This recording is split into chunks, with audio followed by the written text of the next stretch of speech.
નમસ્કાર વિદ્યાર્થી મિત્રો, આજના લેક્ચરની અંદર આપણે સુરેખ નિયત સંબંધાંકના અભ્યાસની અંદર નિચયકતાનો આંક શું છે એના વિશે આપણે માહિતી મેળવવાની છે। તો સહસંબંધ આપણે ભણીએ ત્યારે સહસંબંધ શું દર્શાવે? બંને ચલ વચ્ચે જે ઘનિષ્ઠતા રહેલી છે કાર્યકારણ સંબંધના લીધે એ આપણને દર્શાવે છે। જ્યારે નિયત સંબંધાંક એ સુરેખ સહસંબંધ હોય અને કાર્યકારણ સંબંધ હોય અને નિરપેક્ષ ચલ x ની કિંમતને અનુરૂપ y ની કિંમતનું અનુમાન કરે તો y ની વાસ્તવિક કિંમત અને y ની અનુમાનિત કિંમત એ બંને કિંમતો વચ્ચે જે સહસંબંધ રહેલો છે એના વર્ગને આપણે શું કહેશું? નિચયકતાનો આંક। તો જે સંકલ્પના સમજીએ કે ભાઈ r² નિચયકતાના આંકને આપણે r² વડે દર્શાવીશું। તો r² એટલે સહસંબંધાંકનો વર્ગ। તો r² r કેની વચ્ચેનો? તો y ની જે વાસ્તવિક સાચી કિંમતો છે x ને અનુરૂપ અને x ને અનુરૂપ તમે જે નિયત સંબંધ રેખાની મદદથી અનુમાનિત કિંમત મેળવેલી છે એ બંને વચ્ચેના સહસંબંધાંકના વર્ગને શું કહેવામાં આવે? નિચયકતાનો આંક। કોની વચ્ચે? y ની વાસ્તવિક કિંમત અને y ની અનુમાનિત કિંમત એટલે કે જે નિયત સંબંધ રેખાની મદદથી તમે મેળવેલી હોય કે y a byx જેમાં x ની કિંમત મૂકી અને y એટલે y ની અનુમાનિત કિંમત મેળવેલી હોય એ બંને વચ્ચેના સહસંબંધાંકના વર્ગને શું કહેવામાં આવે? નિચયકતાનો આંક। તો આપણને પ્રશ્ન એ થાય કે આ નિચયકતાનો આંક જે છે એનો ઉપયોગ શું? તમે જે નિયત સંબંધ રેખાની મદદથી અનુમાન કર્યું કોનો? તો કે y ની કિંમતનું અનુમાન કર્યું એ કિંમતનું અનુમાન કેટલું વિશ્વસનીય છે એ જાણવા માટે આપણે નિચયકતાનો આંક ઉપયોગી છે। નિચયકતાનો આંક એટલે કોની વચ્ચેનો સહસંબંધાંકનો વર્ગ? તો કે સહસંબંધ ખરો કોનો? તો y ની સાચી અવલોકિત કિંમત જે ખરેખર વાસ્તવિક કિંમત હોય તે અને y ની તમે નિયત સંબંધ રેખાની મદદથી જે y એટલે કે અવલોકિત કિંમત અનુમાનિત કિંમત મેળવેલી હોય તે એ બંને વચ્ચેનો સહસંબંધાંકના વર્ગને શું કહેવામાં આવે? નિચયકતાનો આંક, જેને સામાન્ય અસર હોય કારણ કે સ્ક્વેર છે। હવે પ્રશ્ન એવો થાય છે કે આ ચેપ્ટરની અંદર આપણને એ પૂછાય છે કે તમે જે નિયત સંબંધ રેખાની મદદથી અનુમાન કર્યું એની ધારણા શું છે? એ કેટલી વિશ્વસનીય છે? તો એની વિશ્વસનીયતા નક્કી કરવા માટે આપણે r² ની મદદ લેવી પડશે એટલે નિચયકતાનો આંક મેળવવો પડશે। નિચયકતાનો આંક એટલે આપણે r નું સૂત્ર સહસંબંધાંકનું સૂત્ર મૂકવાનું છે અને એનો વર્ગ કરવાનો છે। પરંતુ ખાસ ધ્યાને એ વસ્તુ લેવું કે r 1 હોય r² 1 હોય તો તમે મેળવેલા પરિણામો તમારી ધારણાઓ એ 100% વિશ્વસનીય બનશે। અને જો r² 1 અથવા 1 ની નજીક 0.90 0.89 0.99 તો તમારા પરિણામો છે એ વિશ્વસનીય છે। પરંતુ જો r² તમને 0 મળે તો તમે કરેલી ધારણાઓ વિશ્વસનીય નથી એટલે કે તમે જે y ની કિંમત મેળવેલી છે એ વિશ્વસનીય નથી। તો આની અંદર બે વિકલ્પો પણ પૂછાઈ શકે કે r² 1 ત્યારે 100% પરિણામની ધારણાઓ વિશ્વસનીય છે, r² 0 ત્યારે વિશ્વસનીય નથી। બીજી વસ્તુ કે નિયત સંબંધ રેખા હંમેશાને માટે x બાર અને y બાર માંથી પસાર થાય છે આવો વિકલ્પ પણ પૂછાઈ શકે। નિયત સંબંધ રેખાઓ કેમાંથી પસાર? તો હંમેશા મધ્યકમાંથી પસાર થતી હોય। r² એ કોની વચ્ચેના સહસંબંધાંકનો વર્ગ છે? તો કે r એ સહસંબંધાંક એ y ની વાસ્તવિક કિંમત અને y ની અવલોકિત કિંમતનો સ્ક્વેર છે।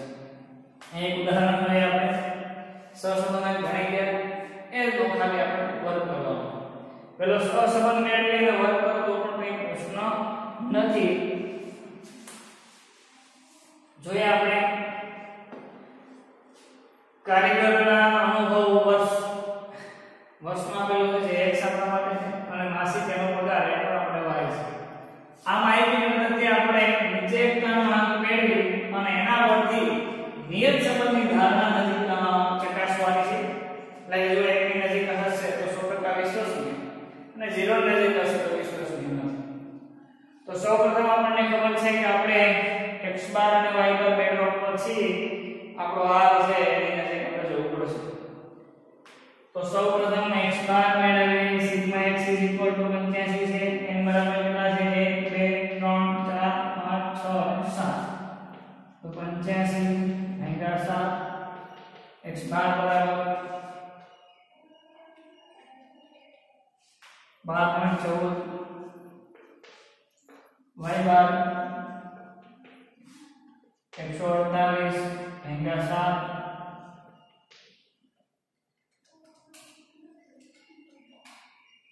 21.14 તો તમને એવું થશે કે x બાર અને y બાર મેળવવાનું કારણ શું તો રીત કઈ x - x બાર ની રીત લઈ x y ની રીત u રીત પણ ચાલી શકે અને x y રીત પણ ચાલી શકે તો આપણે r બરાબર સૂત્ર આપણે બધા ભણી ગયા છે n સિગ્મા x y ની રીત આપણે લઈએ છીએ minus sigma x sigma y upon સહસંબંધાંક છે તો નિયત સંબંધ નથી root n sigma x square minus sigma x નો square into root n sigma y square minus sigma y નો સ્ક્વેર સિવાય cs આવશે નહીં પરંતુ ધ્યાને એ વસ્તુ લેવાની છે કે અહીં આપણે r સ્ક્વેર મેળવીએ છીએ એટલે બંને બાજુ વર્ગ થાય આ બાજુ આપણે વર્ગ કરીએ તો શું થાય તો n સિગ્મા x y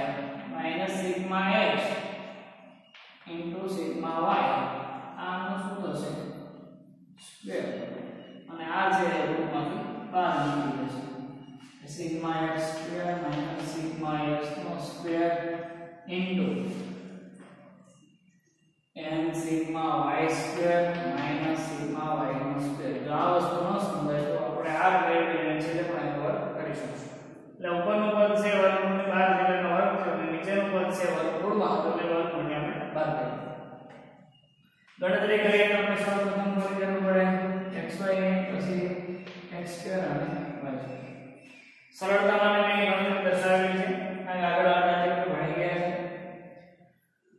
આ ઉદાહરણને આપણે u ની રીતથી પણ ગણી શકીએ છીએ તો પહેલા xy એટલે કે 12 * 22 15 * 8 સિગ્મા xy 1980 x સ્ક્વેર 1185 અને y સ્ક્વેર 3354 જે આપણે સરળતા માટે ગણતરી કરેલી છે તો સૂત્રની અંદર કિંમત મૂકીએ તેથી r સ્ક્વેર બરાબર n બરાબર કેટલા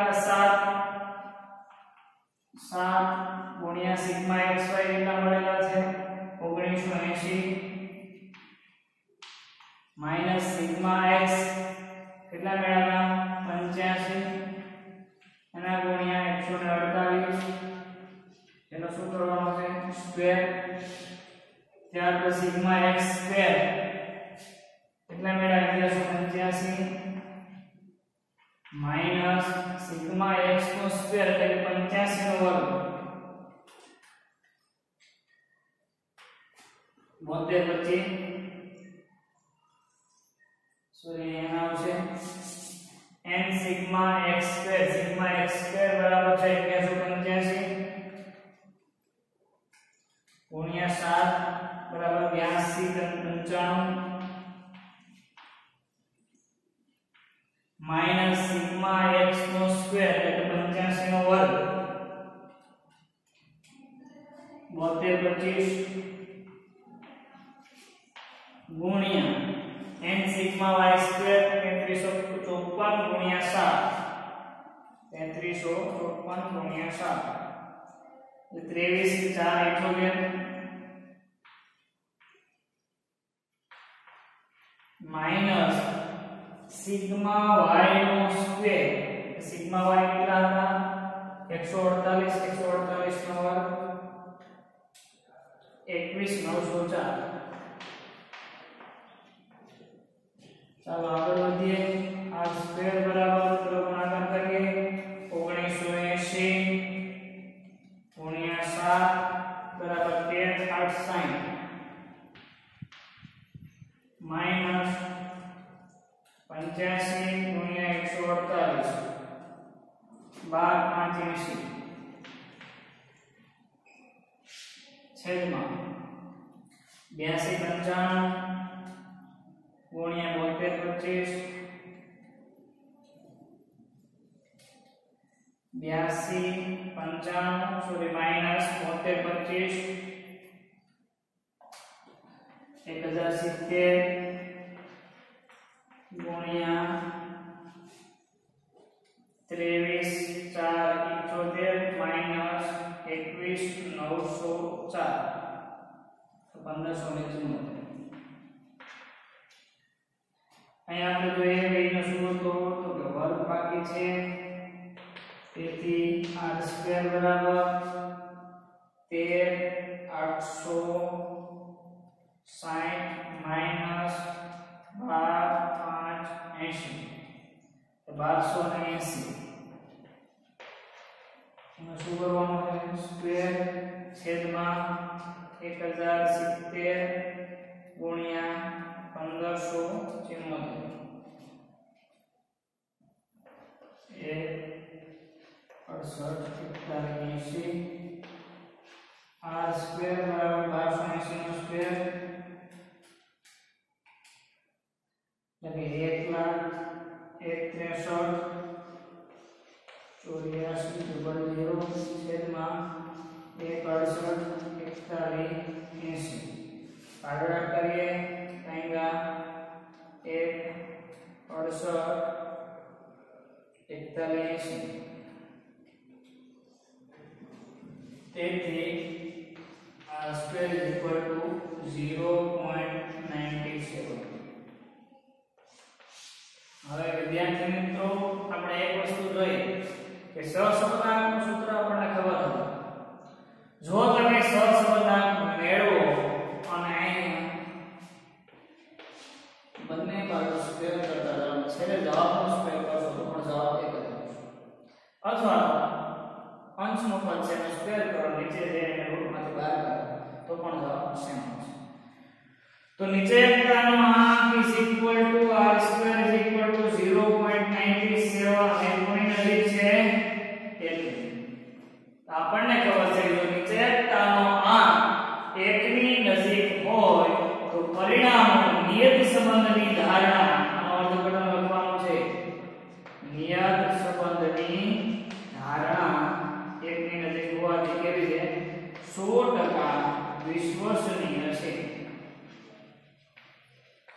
તો નિયત સંબંધાંકનો આપણો છેલ્લો પોઈન્ટ હતો કે નીચે આપેલા આંક એટલે શું? તો કે સહસંબંધ કોની વચ્ચેનો y ની વાસ્તવિક કિંમત અને y ની અનુમાનિત કિંમત વચ્ચેના સહસંબંધના વર્ગને નીચે આપેલાનો આંક કહેવામાં આવે. નીચે આપેલાનો આંક જો 1 ની નજીક હોય તો નિયત સંબંધની ધારણા 100% વિશ્વસનીય છે.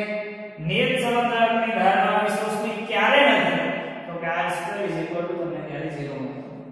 r બરાબર સૂત્ર પણ રીતે આપણે ખબર છે x - x બાર મેળવી xy એટલે તો u કોઈ પણ રીતે તમે r મેળવીને છેલ્લે પણ એનો વર્ગ કરી શકો છો.